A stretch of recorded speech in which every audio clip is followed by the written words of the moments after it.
Gentleman from the 6th District, Representative Parker. Well, thank you, Mr. Speaker. I'd like to thank the good gentleman for the 48th for his work. I wanted to address a good gentleman from the 12th who talked about the 1980s, salaries being $22,000, gas being 88 cents, our cars being 9,000. And on this side, we are in great concurrence that the country was in very good hands under President Reagan.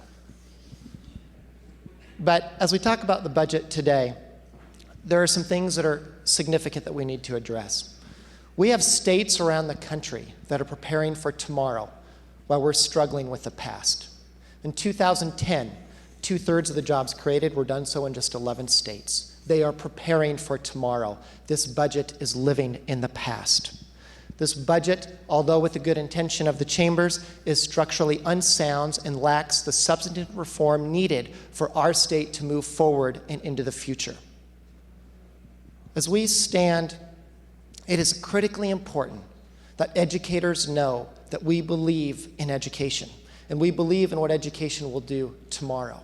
Yet, as I've talked with the superintendents in the Spokane County area and teachers, they are concerned and that this body, intentionally or unintentionally, is sending a message to them. That is, this legislature asks for money back, money that in many cases has already been spent, that education perhaps is not our priority in this body. You know, the old cliche goes, if you fight for everything, you stand for nothing. And although the good woman of the 27th talked about the moral document, we in no way intend or pretend to have the moral high ground. But morals do reveal priorities. And on our side of the aisle, we want to continue to be a voice that education is our priority for the state. It was our education yesterday. It was our priority yesterday. It was our priority today. And it's going to be our priority in the next 10 years. Mr. Speaker, the good gentleman from the 44th talked about a child that's hungry. He's one of my most favorite members in this body, and I couldn't disagree with him more. One of the struggles, or I could not agree with him more on the issue of the children being hungry, one of the biggest struggles of an unsound budget is that the losers at the end, when all the dust is settled and the arguments have ended and the legislators have gone home, the ones that pay the biggest price, Mr. Speaker, are the most vulnerable. It is often the kids that go hungry because of an unstructurally sound budget. This body needs to take a stand that one is that education is a paramount duty, and two, that the most vulnerable have a voice in this house, the people's house. We care about them. That's why the budget is a moral document, because it's a document of priorities. Yet, my concern with this budget is that it lacks priorities. I wonder what the headlines will read and what the message sends on what was accomplished. It is indeed too little too late. It does indeed lack the substantive reform that is needed for the future. And it is a budget where as we are trying and protect everything, that we are fighting for nothing. And at the end of the day, this budget is going back into the education community and asking for $25 million to be returned.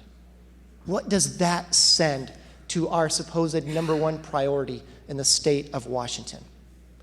And Mr. Speaker, if we go back to 05-07, when the pen was in the governor's hand and she was signing the budget, she did indeed state the words that this budget is unsustainable.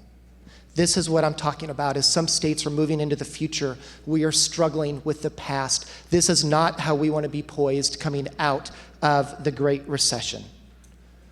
We are saying no to educators, but we're saying yes to state employees, that we're going to pay them to drive with others to work. I don't think those are the priorities we want to send the state of Washington. I think our priorities are clear, that this body needs to live and wants to live within its means, that we are an example, that we need to be an example for the state of Washington. And two, the hungry kids are important to us. That's why we care about the bottom line and all the nuances in this budget. We cannot kick the can down the road and expect a different result. As this budget's too little too late, it still keeps us in the past and it refuses to move us into the future. So, Mr. Speaker, we do ask for a no vote on this budget, but more than that, we ask for a statement that things are going to be different this year, this time. We have an opportunity to bring about change. We have an opportunity to foster innovation. And we have an opportunity to begin to put our state back on the tracks that move us into tomorrow. So we are well poised for the years to come.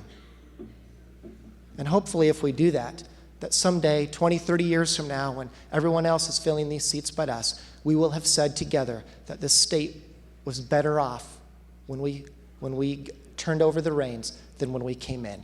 That's the message that we want to send, and I don't believe this budget sends that message.